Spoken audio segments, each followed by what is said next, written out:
Misty, stormy weather, here's that rainy day. So cry me a river, I'm all blues.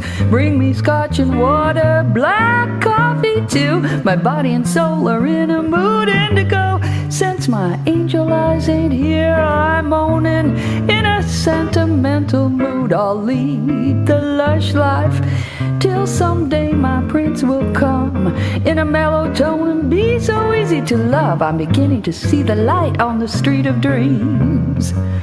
Now here's what I figure, here's what I plan. I'm going out to get my man. I'll find my jazz cat and I'll show him things so sweet. I'll find my jazz cat, I'll make sure he wants to meet. When he sees me walking down the Ave, he'll say that I've got to have. He'll be my jazz cat, I'll make sure of that.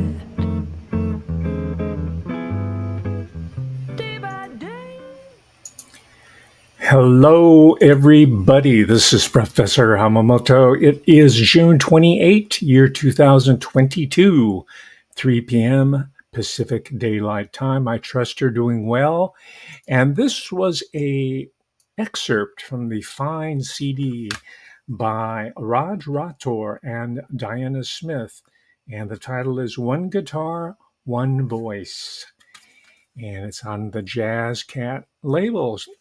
Now, Diane Smith happens to be a Patreon member, a subscriber, and she noticed that I'm into guitar, so she was kind enough to send me some examples of her own professional work, and I'm telling you, I'm really enjoying this duo work as well as the solo album by Raj Rator, who passed away not too long ago, I'm sorry to say. And this is another recording released under their label. It's by at least a guitar nerd like myself. Lenny Bro is one of those legends. He's also passed away. This was at Dante's Jazz Club in 1984 down in LA. It's a well-known musicians type of club. People go there to listen to the music to these great artists that come through. So thank you very much, Ms. Smith, for this. And this was an original composition. I think it's hard to pick, but I think it's probably my favorite because it is original it says it's credited to Smith and Rator, Raj Rator and Diane Smith, I guess. That's what that means. And that's 5 minutes, 50 seconds of pure delight because it's very clever. I don't know if you picked up on it. It took me maybe about 10, 15 seconds to kind of say, hey, there's a pattern here. The lyrics are all the titles from jazz standards, right? Which includes the songs from the American Songbook. And it's strung together and it holds together quite well. And the first one, Doodling, I can hear the influences. And I looked at the credits afterwards. It's credited to Horace Silver, who's a pianist, a band leader, writer, and John Hendricks, who was part of Hendricks, Lambert, and Ross. And when I was listening to Diane, I said, wow, that's kind of like Annie Ross, and sure enough, this is a composition. And on. There's standards as well as originals. So thank you I think it's a great way to start the show off because we've been fortunate enough. Our prayers are answered. Our activism is beginning to show some results. And I'm alluding to, of course, it was last week, I think they released information on Friday when most of the reporters had gone home that Roe versus Wade which was decided, what, in 1973, that had been thrown over. The Supreme Court said, no, we're going to let the individual states, we do live in a federal system, ladies and gentlemen, and the states do have a good deal of balance of power in the system. It's a genius system because the more firewalls you have between us and tyranny, the better. It might be, a little bit glacially slow in certain cases, but it sure beats singular tyranny, right? Unilateral top down dictatorship, right? The American Republic or democracy, I'll use the term, you don't have to scold me and say that we're not a democracy or a republic, right? I know that.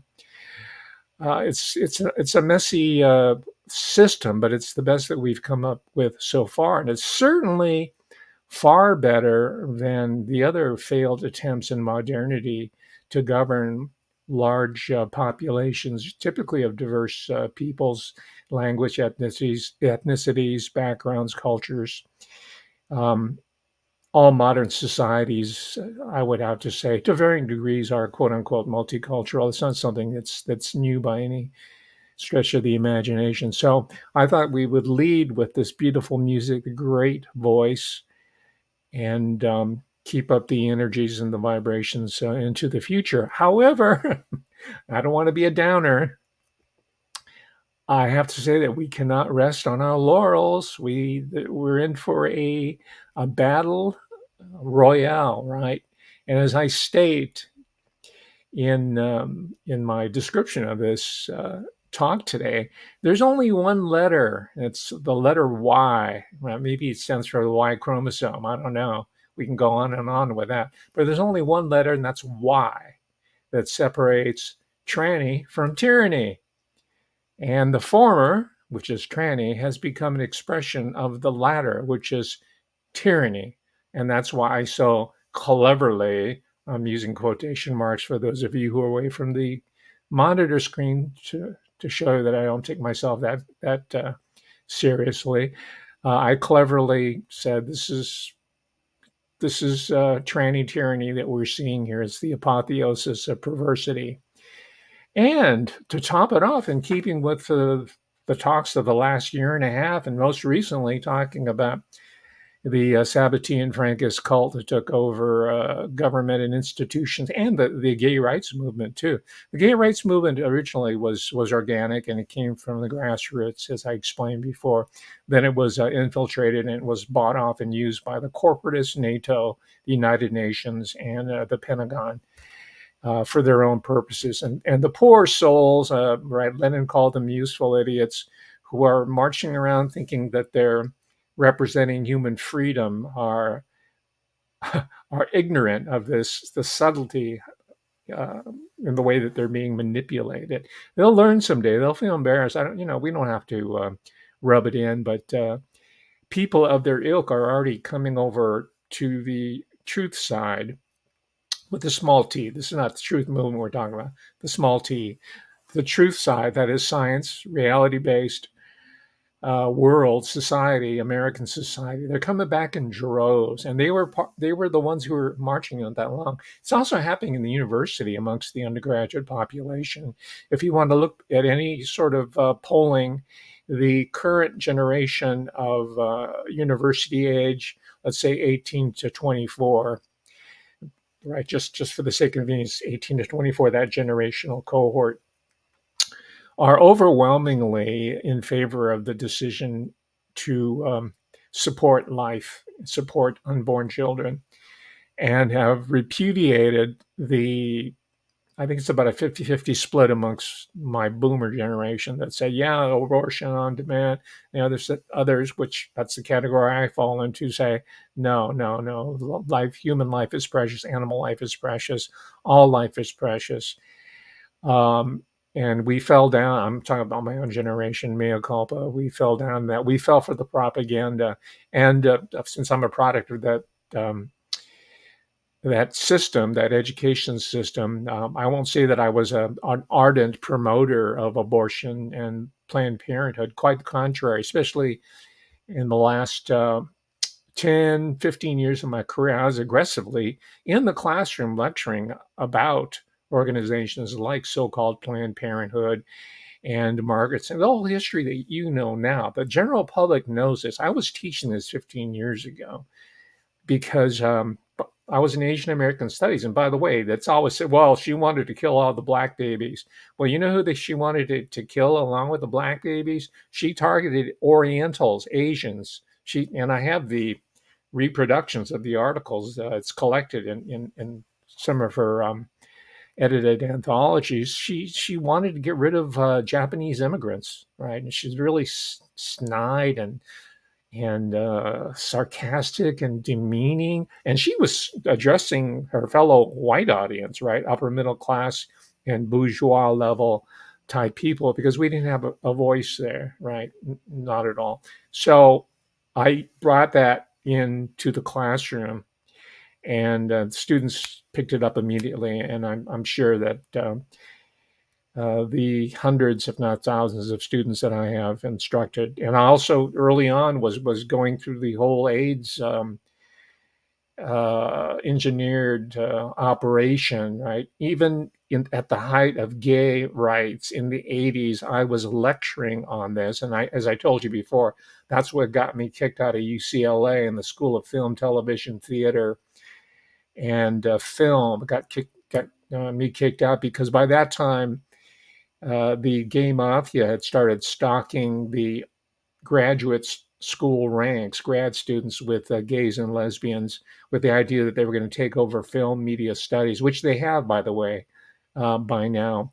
But that doesn't mean we're defeated. All we have to do is say, okay, you can party up on your own. You can go ahead and practice recreational mummification. We really don't care. We're making our own movies, our own television. We're having our own talk radio. We're having our own print media publishers, you name it. And I welcome that challenge. I like building new institutions. So we're just going to let them walk away and self destruct, because that seems to be the trajectory. Even I was reading today in preparation for today's talk, and I'm not gloating by any means, all right? But the person, in fact, I give him a lot. I tip my hat to him, right? His name's Vito Russo of New York. He was a journalist. I don't know if he might have written for the Village Voice or something. He wasn't an academic, but he was an activist, early gay activist, and did an incredible book called The Celluloid Closet. Celluloid is in film, right? This is pre-digital age, celluloid. And even then, they weren't using celluloid at that point. But anyway, it's a figure of speech. The celluloid, that is film, movie, closet, mean closeted homosexuality. I think this book's published in 81, 82, 83. I read it, because I was in school. I think I was in grad school by that time. And it was a big contribution to talk about gay, lesbian images in cinema and how they were cloaked. And this is not really any news to any of us, really, because there are always these sort of over the top characters that were right in front of our face, even as kids. And my parents obviously they would just kind of exchange looks and say, is this guy, they were from Hawaii, they're Japanese from Hawaii, and the term there is mahu. So they would say mahu so that we wouldn't know what they're talking. That means queer, gay, homosexual. Not disapproving, by the way, just saying, yeah, okay, that's Danny Kaye Mahu, that's Rock Hudson Mahu, that is Tab Hunter Mahu, that on and on and on, and they seemed to me there was like sort of a parlor game between themselves. The children were kind of out of it, right? We were just watching television, but they kind of were not through. They were amused more than anything else, not disapproving, right? And that has always been my approach, because gaydom is highly amusing, highly entertaining. I don't know why they got so angry and so mad. I mean, I like fashion. I like to dance, and I like I like the village people. And I'm so naive that only years later did I realize the whole YMCA dance with the village people had anything to do with gaydom. Because I just assumed that was just life. And anyway, I don't want to get too far astray here. I want to get right into talking about how this recent court decision, the U.S. Supreme Court, is quite timely and consistent with a sea change in American political culture, right? So, all you grad students who call me a homophobe, and all you little multicolored, wig hatted girls, lesbians that would come into my classroom and try to sweat Professor Hamamoto, yeah, good luck, man. All you guys, and by the way, I never had any problems with male gays, homosexuals. They liked me because I was dressed well, out of respect to them, not because I'm gay. I mean, I don't care. I really don't care. But I don't want to go into the classroom wearing a dirty gray T-shirt and tennis shoes and Bermuda shorts. I don't think that's really respectful toward the student or for the institution's sake. And of course, that's another reason why the faculty and administration would hate me, right? Because like, who's this guy? What does he think he is?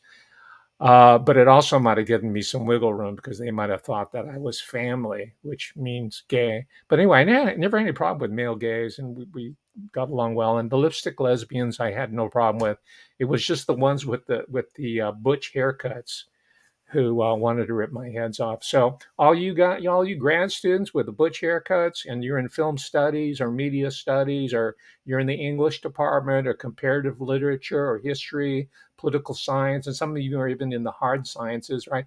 Your time is up. So you're going to have to come up with a new lexicon. You're going to have to come up with a whole new problem to solve, a fake problem to solve, because that's what you're about. This was never a problem uh, at the level that you're pretending it is, right? Because you stole the energy and the strategy and the tactics of the African American civil rights movement. And I'm getting this right from people like Jeffrey Escoffier, who was the head of he was the editor of Socialist Revolution. And then when he realized that if your average college student is not going to go for revolution, they want to finish their degree and enter into the great, robust American economy. So they changed the title to Socialist Review. And as I told you before in the previous talk, I saw Socialist Review start to go queer under his directorship. Before it was just kind of standard new left Marxism. And then it started to go queer, and I just really couldn't figure it out. But now I understand the the American Communist Party, since they weren't getting any traction, decided and they weren't getting any traction amongst the racial minorities. Black people, in fact, were kicking them out. They were trying to recruit people, blacks, right, African Negroes, back in the 1930s. Richard Wright, he writes about that in Invisible Man, Ralph Ellison, all those. They tried to recruit them into the leftist cause. They were just going to use them in order to destroy America. And they tried it with the Latinos, and they set up Cesar Chavez and the United Farm Workers as a front for the American. And they tried to play Martin Luther King Jr. with that, right? With the same deal, and they try to buy them off with Rockefeller money, right? And they've tried to do it with Asian American groups. I think they've pretty much succeeded with Asian Americans because either they're ignorant of this entirely and they don't realize how screwed they're getting right now because they're being discriminated from admissions to the elite universities. And I will appeal to Justice Samuel Alito, by the way. It's Justice he's a brilliant man himself. Clarence Thomas is getting the credit for the recent decision, but I think the real intellectual force on the court right now is Justice Samuel Alito, who's a second generation Italian American. Both his parents were educators. He came out of Yale, yeah, I know, but he understands where this country is going. He's studied. He's done legal. He was a judge. He was a working judge for many years before he ever entered the Supreme Court. But I'm mentioning this because Chief Justice Thomas and Justice Alito, you're Asian American people, and there's no Asian American Supreme Court justice. You notice that? We're always the last one because we're the minority that doesn't bitch and moan about everything. We just go ahead and do our work, right? But we are being discriminated. We are being kept out of the institutions from the University of California all the way up the food chain, up and down. And you're putting in the children of illegal immigrants and also people who can't even pass the basic SAT scores and have piss poor GPAs. So you're allowing the American meritocracy to go right out of the window, and you're bringing up a group of people who aren't at the level of intellectual attainment that's going to allow American civilization to thrive.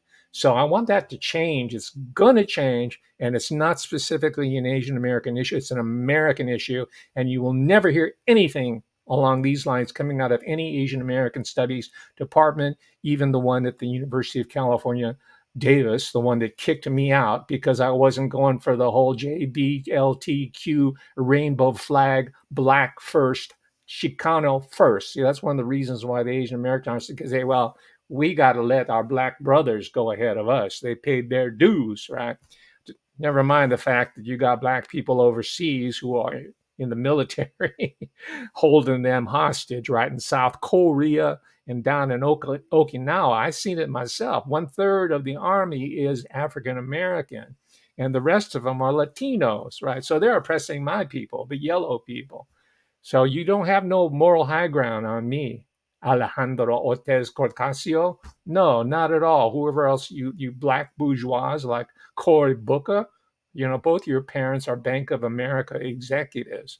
All right. So anyway, like I said, we got it. I wasn't meaning to go on this rant here, but we still have a long way to go here. And I'm also holding my fellow yellows to account. You're not going to get into this system just to exploit it. You're not going to immigrate from South Korea and fabricate a bunch of research papers. Your name's Choi. There's two sisters from South Korea, and their father, by the way, is a high muckety muck in South Korean government. But you're not going to come to this country as a parachute child and lie and cheat and steal your way into the University of Pennsylvania dental school so that you can become a high paid professional on my back, on my history, and just come in as a lateral transfer over everybody. And not when I say me, I mean my fellow Americans. Your name is Choi, Choi. And everybody at the University of Pennsylvania, all the parents, you should be outraged. And you should hold the administration to account for that.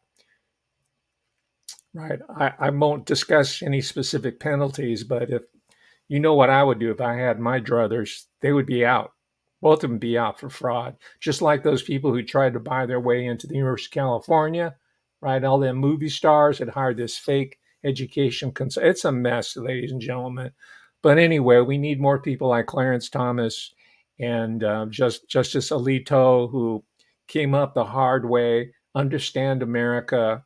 Yeah, they went to elite schools, but those two are going to have to undergo a revamping. I'm saying not a purge. I don't like that word, but they're going to have to start rethinking what they really represent. Because just like the grad students with the piercings and mouthing words like homophobia and transphobia and all that, right, all the way to the top, people have been held and enthralled by a fake paradigm called Roe versus Wade, right? That was a bogus case. Roe, I forgot her name. That was her pseudonym, the pseudonym, right?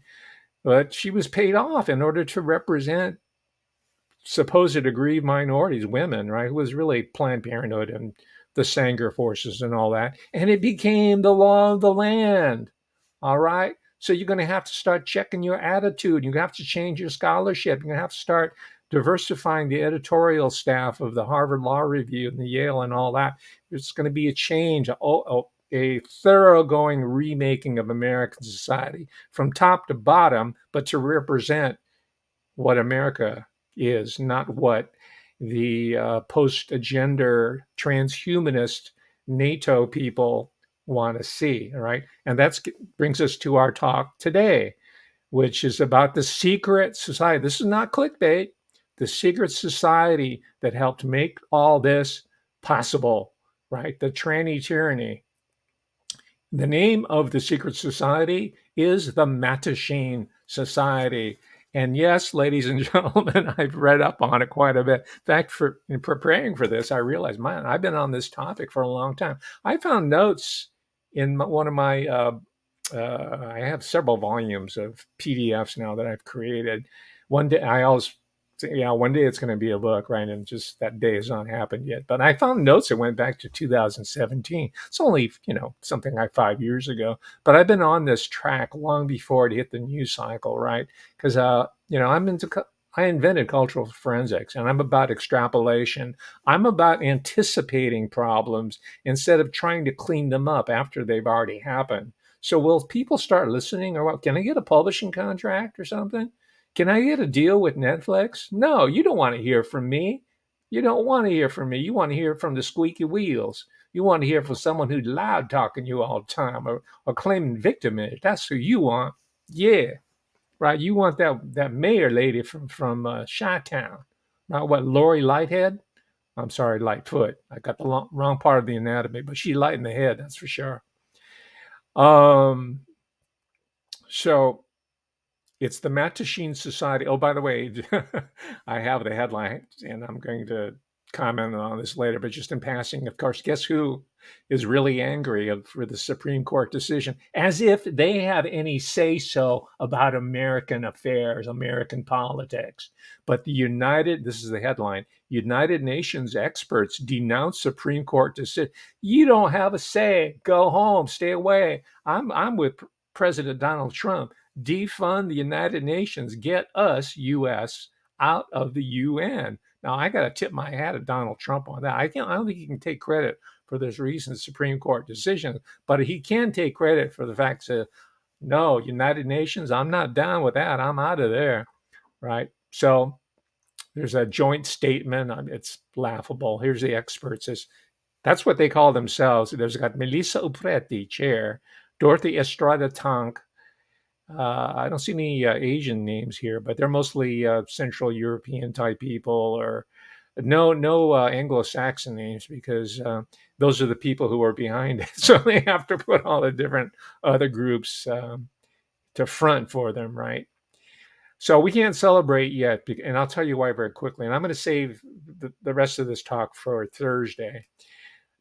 This is the main reason we can't celebrate, and I'm sorry to take you off your high. I'm in a celebratory mood myself, but in spite of that, we have to remain focused at all times. Don't let your guard down, right? Someone's going to get you into a naked chokehold before you know it.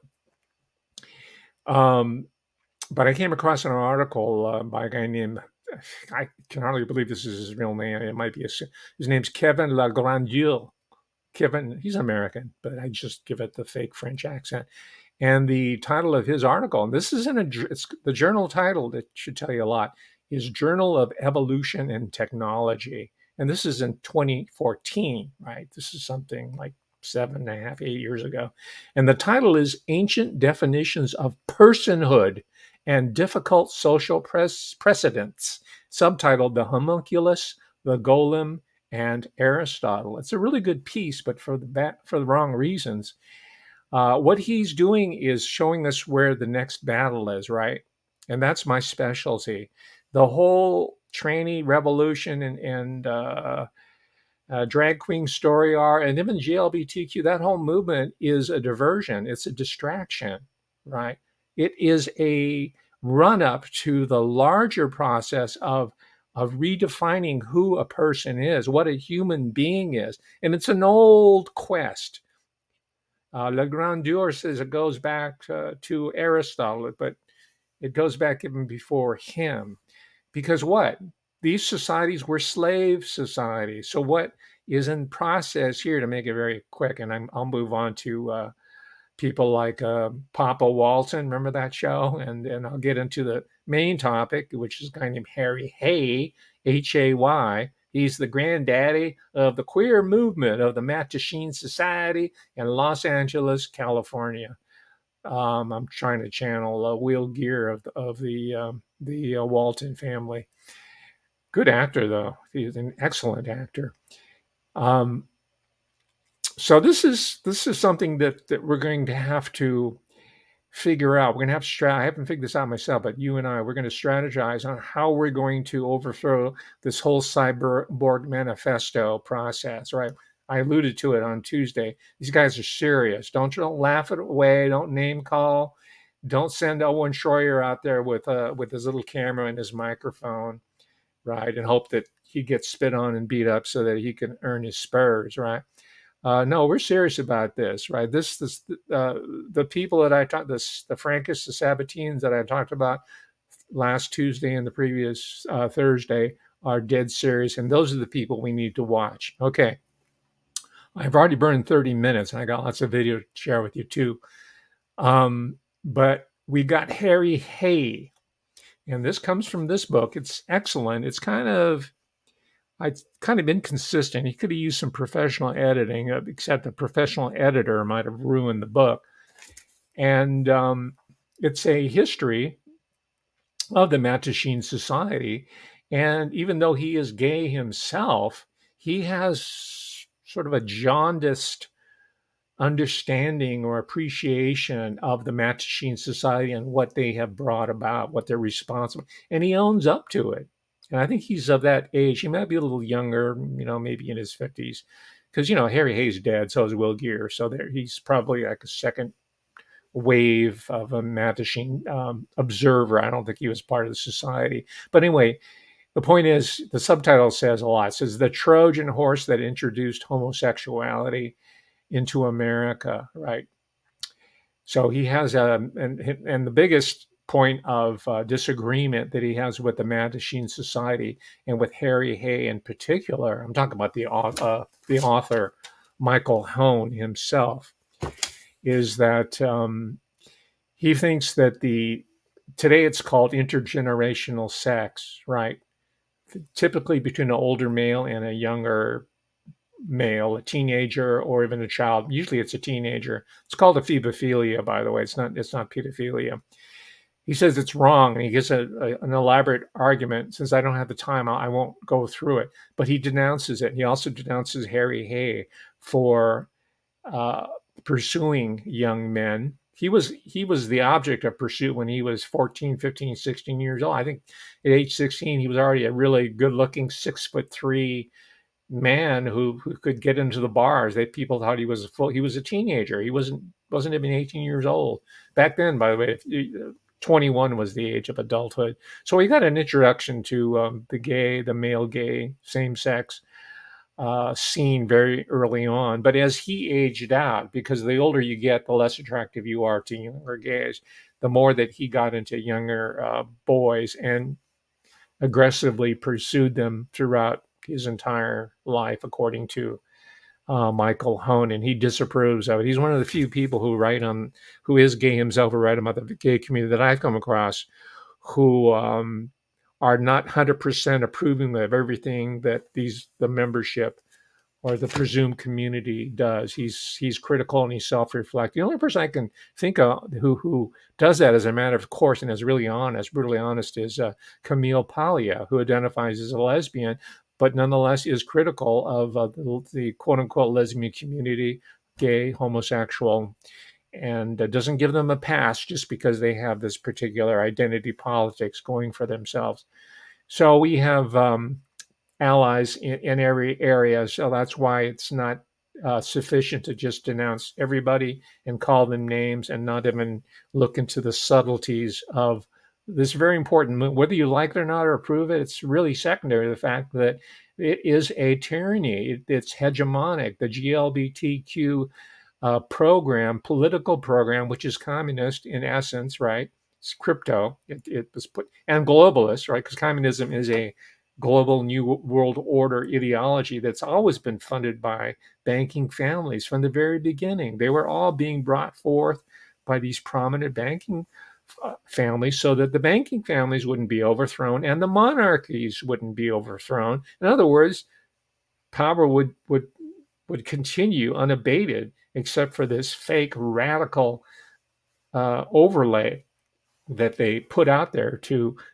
lull impressionable undergraduates, of which I was one, and graduate students into this false paradigm. It's all theater, Leighton. And I figured this out early on because remember, in grad school, I studied with the top level new Marxists, the leftists. I studied with them all, went to their talks, and I know most of the people who are name checked in books like this, out of Berkeley, whoever, that are responsible for critical race studies. And that's why I don't want you to mention Henry Makow in the same sentence as Professor Hamamoto, because he's an entertainer, right? I'm an educator. There is a huge difference, right? It's not because I'm threatened by him or I'm trying to downgrade what he does. I'm just trying to clarify for the casual visitor to Professor Hamamoto Cultural Forensics here, to the casual day tripper, that my mission is something quite different from most of the Drek. Look that one up in your Leo Roston's Joy of Yiddish glossary, Drek, right? I'm miles apart. I'm not saying I'm, the top, right? But I'm miles away from most of the infotainment, this conspirotainment that now is plaguing so-called the indie conservative movement. I don't identify with conservatism either, right? I mean, my gosh, you got that guy, what, Ali Alexander, promoting himself as a conservative. Oh my! And people are going to see him, and say, "Yeah, I got the Ali Alexander imprint. He's wonderful. He was on Alex Jones, right? So I'm going to be an Ali Alexander junkie for the rest of my. I'm going to love what's that other fake dude? He's a performer, right? I can't remember. He's the gay that all conservatives are supposed to like. I can't. I blotted out his name. He kind of fell off the radar for a while. Oh yeah, Milo Yiannopoulos. They've got a new one rolling in and out every single time. The latest one is Ali Alexander, who claims he's black. Sometimes he claims he's black. Sometimes he claims he's Arab. I think he's a dark skinned Arab. If you're offended by that, um, that's an African country, and there's all kinds of different racial groups there. So there are dark skinned Arabs, and some of them, look like they're African American, or they can get away with the identity, right? They can just kind of go here and there. And you got your white Tinos too. You got Beto O'Rourke, right? That's not a bit Beto, right? I guess it's short for Alberto, but he's Beto O'Rourke. He's called a white Tino. Right, so let's forget the ethnicity, let's forget the race, let's forget the gender. They've all been exploited to death. Let's find a new paradigm. How about humanity? Not humanity 2.0. That's transhumanism. I'm talking about old school Americana. Yeah, mountain music, jazz, rhythm and blues, funk, all of it. Anyway, before I get too far afoot, let's look at my. Let's not look at my notebook. Oh yeah, okay. Harry Hay.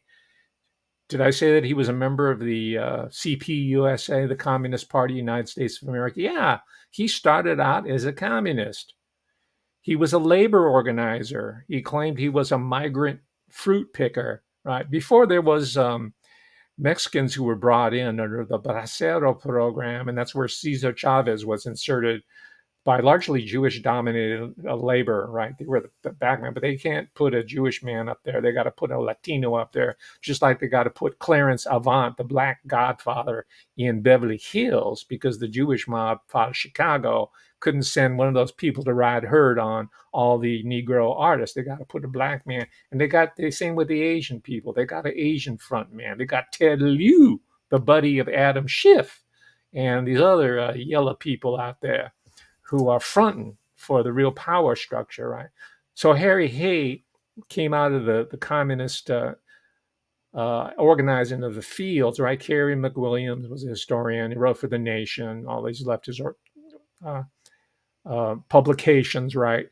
But Harry Hay was later displaced by the white proletariat, right? These are the people we saw in the Grapes of Wrath, John Steinbeck, right?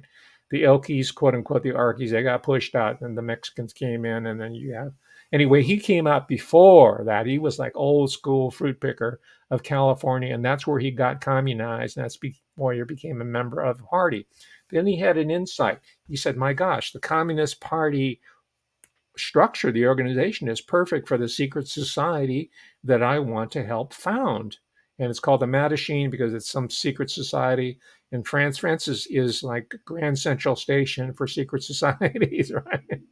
And so is England. So is all the old European countries and all the Asian countries. Every large scale civilization has secret society. They're not secret. And human beings like to organize themselves, right? So let's not be so shocked and surprised by all this, right? But he said, we're going to organize the Mattachine Society along the same lines as the communists.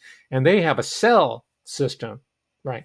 So this cell A and cell B cells, they might not know each other, but they're working on the same agenda. And it's a pyramidal structure. And there's guys on the top, the executive board, I don't know what they call them, the grand poobahs, whoever, who ride herd on the rest of the cells down the pyramid, and that's the way they can protect their anonymity, which is important in the 50s when if you found out that you were same-sex attract, you could lose your job, your career, embarrassment, social sanctions, whatnot, or you have to pay an extortion fee, right? Anonymity and secrecy is important because the larger agenda was to overthrow the capitalist system, to destroy the political economic system. They were going to use Gaydom as one of the main weapons. This is back in the 50s, right? So when you talk about the current group here, like the ones who are protesting, these grad students who are underemployed, they're never get a job in academia. They bet on the wrong horse, right? GLBTQ. That horse is limping along on four legs, but they're going to ride it until it dies. Well, those people don't even know, some of them might, but they don't know that their modern history goes back to people like Harry Hay. Although he is now a gay icon, even though he never admitted women into the Mattachines, they had a falling out, of course. All organizations begin to disintegrate after a while. That's almost like an iron law, right? Infighting, power mongers, and power trippers, and intrigue backstabbers, the usual, right? He also Hay was adamantly against transvestites being part of the Mattachine Society. He wanted men only who looked conservative on the surface, who did not prance around in some sort of fairyland. He changed his politics, by the way. In the 60s, it became acceptable for him to wear earrings in public and wear a dress. And I think he formed a splinter group from the Mattachine Society called the Militant Fairies or something like that. And he went queer. That's when he went full blown queer. But in the early days, it was a sub rosa, that is a secretive cellular society in Los Angeles, California. And the reason why that's important is because it already had a ready made homosexual lesbian underground with the film business. Later television came in during the 1950s. Producers, writers, you know the story. I talk about it frequently over the past year and a half because I read widely in the area. The bios, it's full of all this information, stories about Hotel Marmont and you name Sunset Strip, all the different studios, Terry Warner, Marilyn Monroe, all of that. It what's his name, Gore Vidal, right, who lived in LA and was part of the lifestyle. He's another person, by the way, who rejected the title of homosexual. And he was not a gay militant. And the contemporary gay community that came after him never forgave him for that. He was always on the outs for the homosexual mafia, the GLBTQ mafia, because there's, I don't need to protest. He says, I'm gay. I like God, men. And he says, it's just kind of, what I prefer. It's not a political statement or preference. I'm a writer, yeah, and I write books that address my homosexuality. That was his first book, by the way. I think it was The City and the Pillar. I think he was like 20 years old when it was published. Precocious, brilliant guy, funny, great essayist too. I'm talking about Gore Vidal. So, in other words, that's the milieu out of which people like Harry Hay were operating. Okay, enough talk for a while. Let's see some graphics. Okay, in case you don't remember, that's Will Gear. This is the Waltons. I don't know much about the show except it was quite traditional, like Little House on the Prairie. And he was Grandpa Walton. It was years later that I realized, my God, Will Gear was a commie. He was on the blacklist, by the way. Don't mean to laugh, but he was put on blacklist because he was a member of he refused to testify in front of the the congressional committee. You've heard about the McCarthyism and all that. He was one of the victims of it, right? And he prevailed over it. And he was a great actor all the way through. He even acted with, that's him. I'm showing you, he usually played grizzled Western type guys, pioneer stock, right? Cowboys. But he's in a contemporary film. That's Will Geer. And to your left is Mr. Spock, right? I don't know what his sexuality is. William Shatner is pretty coy about it, but I think we can guess. He'd go into heat every once in a while, didn't he, Mr. Spock? Right? There was like every few years he had to have some kind of mating to take place. All right. So one of his friends, because this is how important this little core group was in shaping contemporary American society. One of his I forgot to mention, Harry Hay and Will Geer were lovers. Will Geer was married for no, Harry Hay was married for 13 years. Will Geer had been married as well, but all during that time, off and on, they were lovers. They were besties, right? Butt buddies. That was Will Geer and Harry Hay, fine and dandy. But another lover of Harry Hay was a designer who only someone of my generation probably will remember, if then, and that is a Rudy Gernreich, or Rudy Gernreich, as it was anglicized. And he came to the U. This is the story. I think we're going to have to check out Rudy Gernreich, because my hypothesis that there was a Nazi paperclip.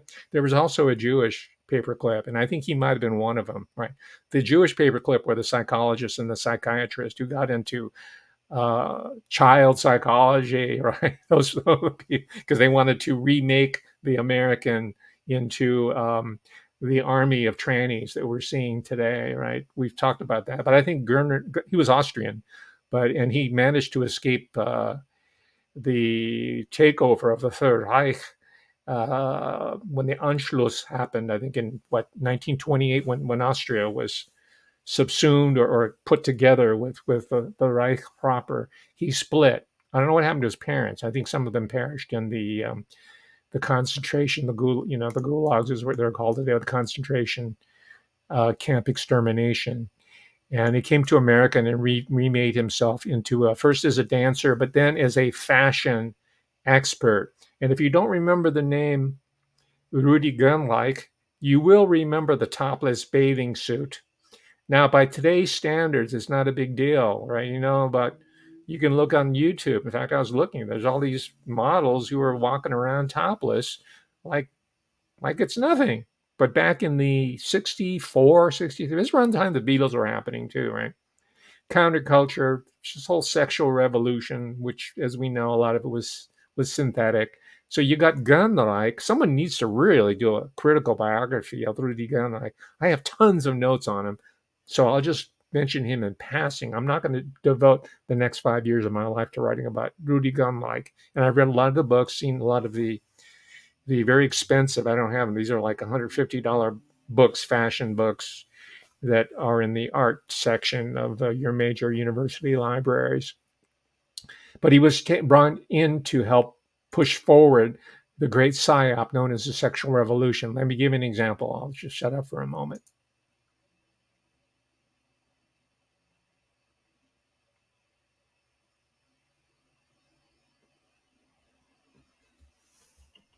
Are we getting any audio here?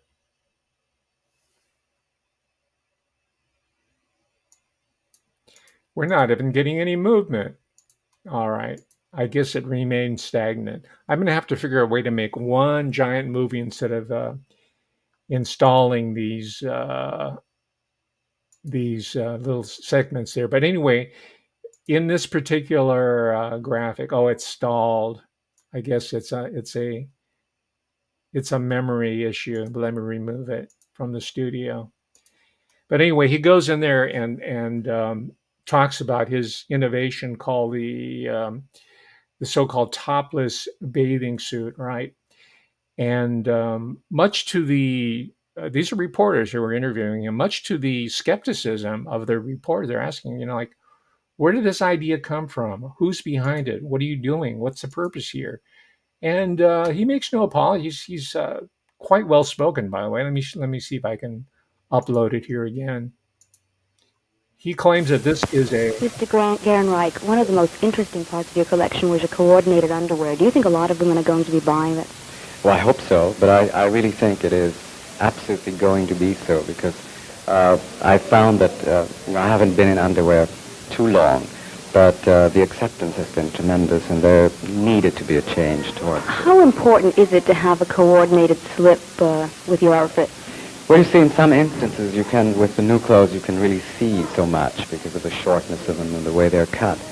But I think it is very important to have maybe a slip that matches the lining of a top or something, because then you feel much more at ease, because you don't have to worry about what you wear underneath, see. You have made a reputation as being a bosom man, and I noticed today a lot of the dresses were cut off on the side. I thought the beach at Coney Island is not exactly the French Riviera. Here we have a news report from Coney Island talking about this great cultural innovation called the topless bathing suit.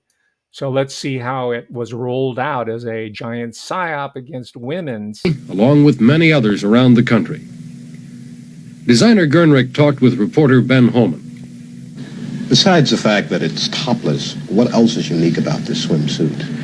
There isn't really anything very unique about it, other than the fact that it has no top, but it's based on a maillot, and it comes to about the rib cage, and then it has these straps which cross over the back of the body. Where do you think women will wear a suit like this? I think women will wear it around their own private swimming pools, or they will wear them on isolated beaches where there are not many people. I also believe that women who take boat trips on private boats will wear them. I don't think it is going to hit the public beaches in a big way. I think that is to be seen maybe in a few years. Officer, if you saw a girl in a new topless bathing suit on the beach, what would you do? Well, I'm afraid I'd have to tell her to cover up. If she refused, I would have to take her into custody.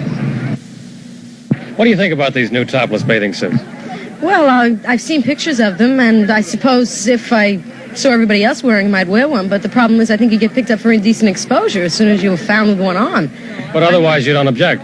Oh, no, not at all. I mean, it's part of me, and everybody else has got the same thing. If men walk around with only one half of a bathing suit on, why shouldn't I? How about you? Well, I think the bikini was greeted with the same type of an outlook. Everyone said, you know, like, I wouldn't wear a bikini. And sure enough, everyone's wearing a bikini now. I think in a few years, probably everyone will be wearing, you know, topless bathing suits also. How would you... Okay. It's just amazing to hear these women who are, I don't know how old they are, they're so articulate. Remember, they hadn't been damaged by a lot of television or cell phones and that whole culture. They were still doing a lot of reading and talking and communicating in a human fashion. And but along with Rudy Grenlike and these other innovations, quote unquote innovations, the culture became more and more debased. And we're seeing a turnaround as of last week that Roe versus Wade is out. Okay, I think fair play. They, you know, those ladies had a fair assessment. If women have to wear two-piece bathing suits, bikinis, and men can get away with one, then I think they should be allowed to wear, let's call it alternative slip and slide wear. So let's check it out here. Okay. Well, we're going to go get our cozies on and get back to you. All right, we're back. We've got changed, and we're ready to go down the slide. Who said we're changed? What do you mean, who said we're changed? You look changed. I'm changed. I'm half naked. You're half naked. I didn't change I like the suspension system that you've got going on there, holding your briefs up, but let's get down the slide, mate. Well, let me get ready. Shoot. What are you talking about? These ain't my swimmers. What I thought you seen me in my swimmers before. You ain't never seen me in my swimmers? What the hell are you wearing? For as long as we've been friends, you ain't never seen me in my swimmers. I ain't never seen you in those. What kind of bungee colors are those, mate? This is my redneck mankini. Oh my god. Now we're ready to go slip and slide. Let's do this.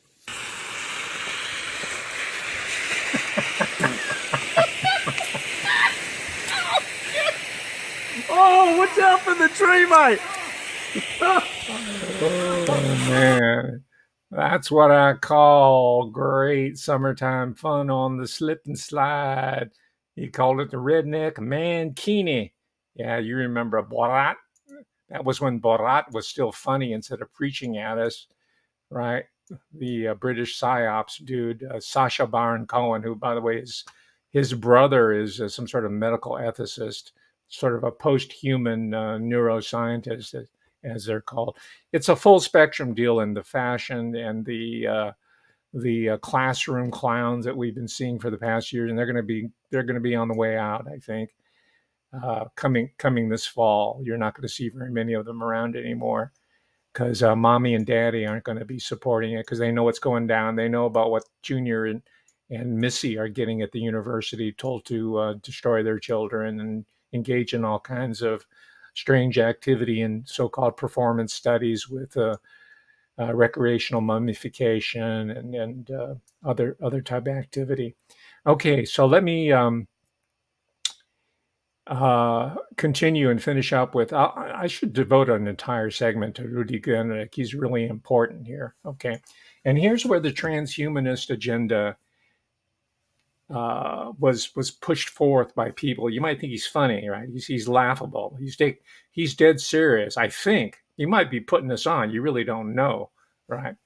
But the consequences of a Rudy Guernrich are serious, right? Because in my research, I found out that not only was he the fashion designer pioneer of what today is called unisex, but he designed all the uniforms for a British TV series called Space 1999. I have the entire series. I got it on DVD and I want to look at it because I wanted to see how Rudy Guernrich was imagining 1999. We're past that now, right? You know, we passed that. We're into the 21st century. And that series itself was a reaction to Kubrick's 2001 Space Oddity. But guess who was the lead designer for that series? British, right? I'm sure the Tavistock behavioral scientists were in there telling the producers what they wanted to see and kind of implant in the imagination of the upcoming generation. But get this: the very first episode. I don't think it was the promo show, right? The very first episode is titled, guess what? Breakaway. Yes, breakaway, as in breakaway society.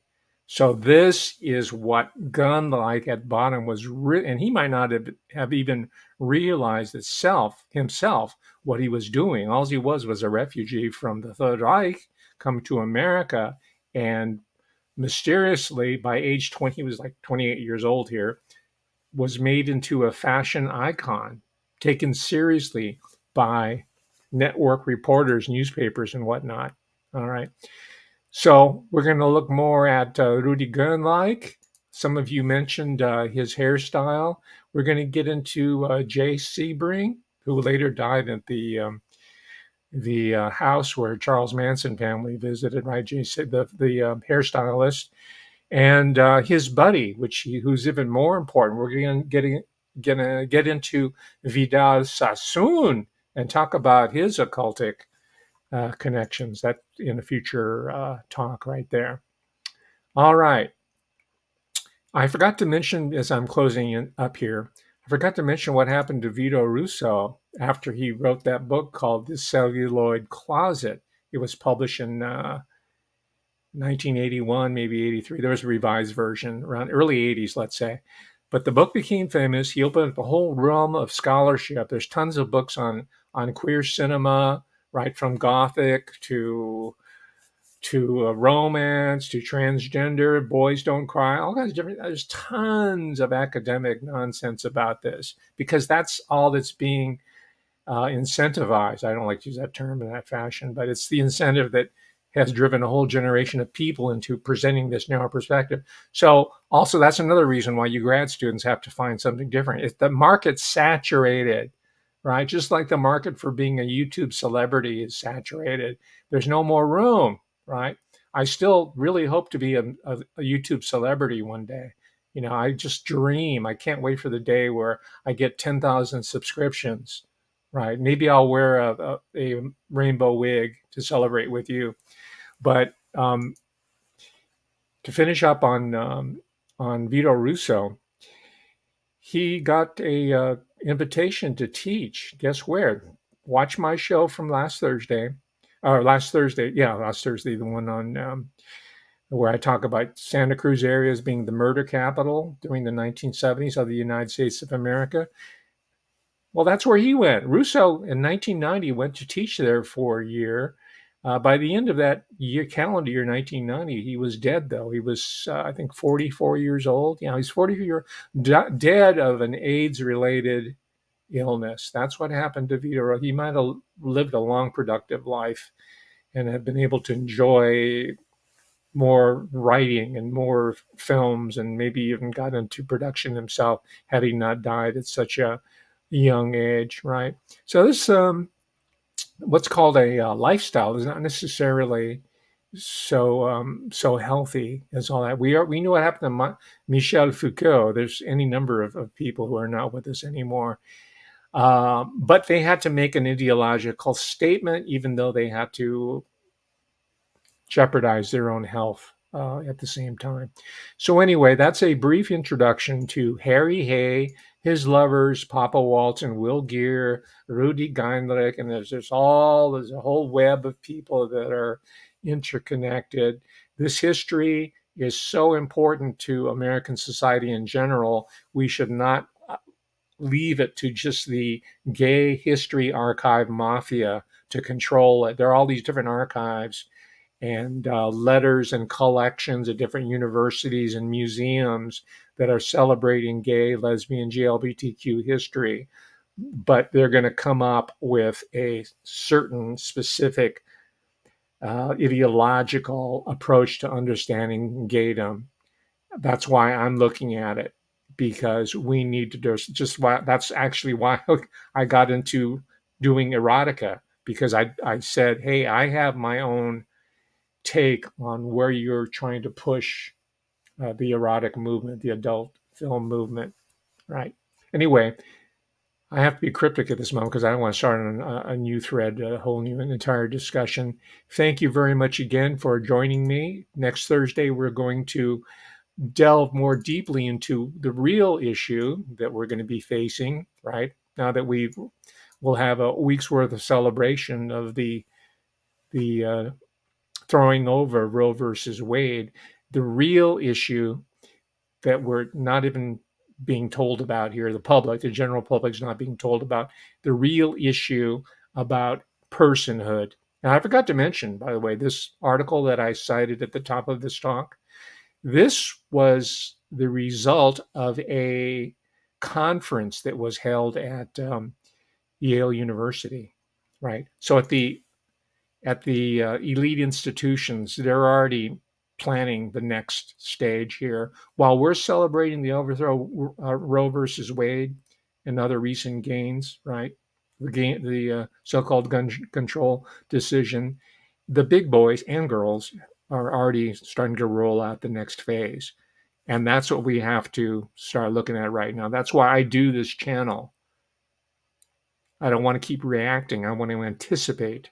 And I want to cut them off at the pass to make sure that their discussion does not culminate in the destruction of the human species, because that's their end game, as all of us know here in the audience. Thanks again, ladies and gentlemen. That's my time. We'll see you on Thursday. I hope you have a happy and productive Tuesday evening, afternoon. Bye. Thank you.